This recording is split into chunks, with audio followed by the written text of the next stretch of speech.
All right, welcome to another Mike Reads episode of Should I Read It?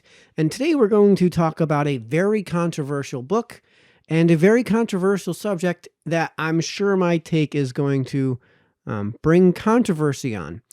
So this book, I'm sure you guys won't want me to read on the channel, but maybe you guys would like me to do a review of it because it's a very interesting topic to me, but I also don't know what to make of the book. And it may not be the world's best book, but it's kind of tough to tell from the reviews and from the description of the book if it's actually worth a darn. I have watched some videos on it, and that book is Self-Made Man. So you guys get an understanding of what it is. We're going to do two things, and of course, to start, we're going to read the Wikipedia page on the book because it's really not all that long. Self-Made Man, My Year Disguised as a Man, is a book by journalist Norah Vincent recounting an 18-month experiment in which she disguised herself as a man, Ned, and then integrated into traditionally male-only venues, such as a bowling league and a monastery. She described this as a human project about learning. She states at the beginning that she is a lesbian but not transgender. In the book, she describes her experience as a man in strip clubs, on dates, and as part of a men's support group. In order to effectively pose as a man, Vincent acquired a buzz cut and flattened her chest using a small sports bra. She also hired a makeup artist to fake a 5 o'clock shadow and trained for months to imitate a deeper male voice. She changed her diet and exercise regime to bulk up with more upper body muscle. Vincent joined a men's bowling team where she says, quote, "The men just took me in, no questions asked," end quote. She eventually became friends with them, even coming along to strip clubs and dating women who had no idea of her true gender. She later revealed that she was actually female to men who, quote unquote, took it well. Vincent also recorded Self-Made Man as an audiobook for Penguin Highbridge. Vincent writes about how the only time she has ever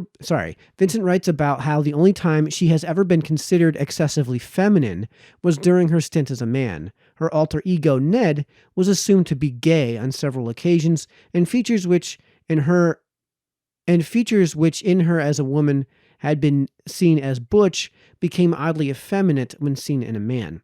Vincent asserts that since the experiment, she has gained more sympathy for the male condition, stating, quote, "Men are suffering. They have different problems than women have, but they don't have it better. They need our sympathy, they need our love, and they need each other more than anything else. They need to be together," end quote.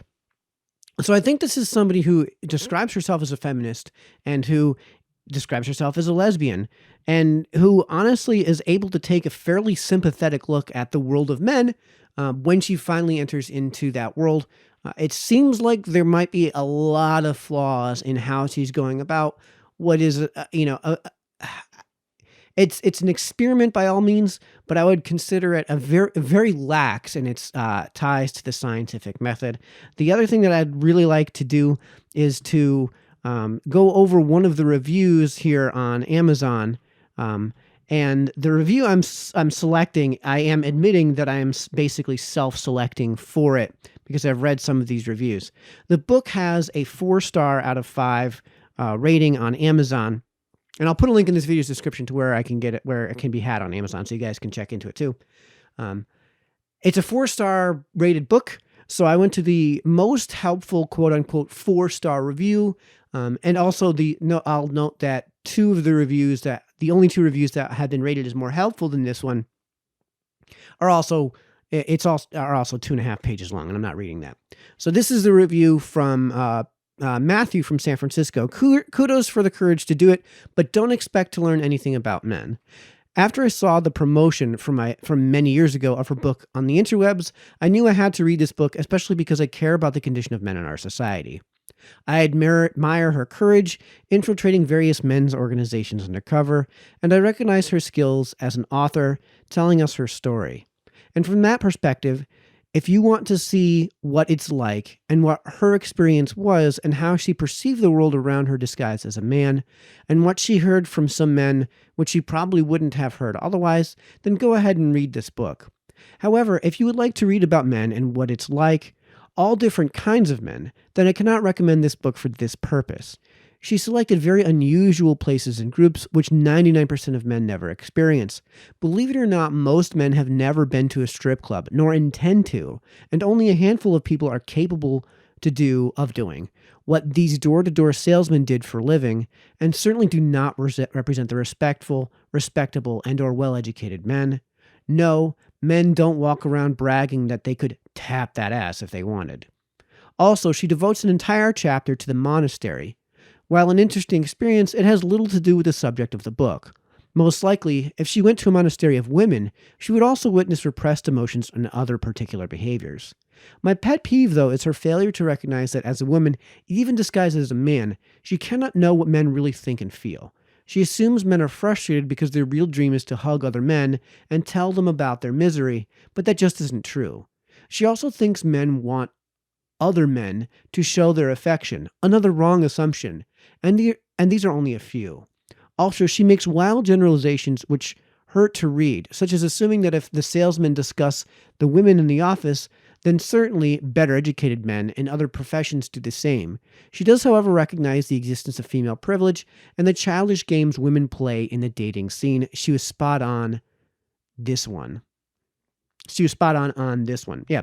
So as you guys can see, I've read books for this channel that I didn't like. I've gotten halfway through books and given up on them. And I've got a book right here that I'm going to cover up the title to. But it's a book that I don't know if I'm going to be able to finish for this channel because I really don't like it. I read God forbid John Maynard Keynes' General Theory, which was downright awful, and was happy to do a review for that book on this channel. So I don't know what to make of this book. I don't know if I'm going to like it. I think it's a very interesting topic. I think she, in this rare instance, is a feminist who is a self-described feminist who is willing to take on this experiment, we'll say. It's not really research or study. It's an experiment with honesty and at least with some degree of good faith, which it's just so rare to see in this world, in this topic, at least today. And of course, it's a controversial topic, which will probably get me in a whole world of trouble. But it's one that I find incredibly interesting. Though, again, it's not free. And I'm doing this channel basically for free at the moment, at least. So you guys tell me what you think in the comments section. Oh, and this is, let me just go back to the book again. Excuse me. This is Self-Made Man by Norah Vincent. Do I have that right? Yes. Yeah. So in short, in the comments section, let me know, should I read this book, Self-Made Man by Norah Vincent? Thanks for tuning in, folks. And we'll see you in the next one.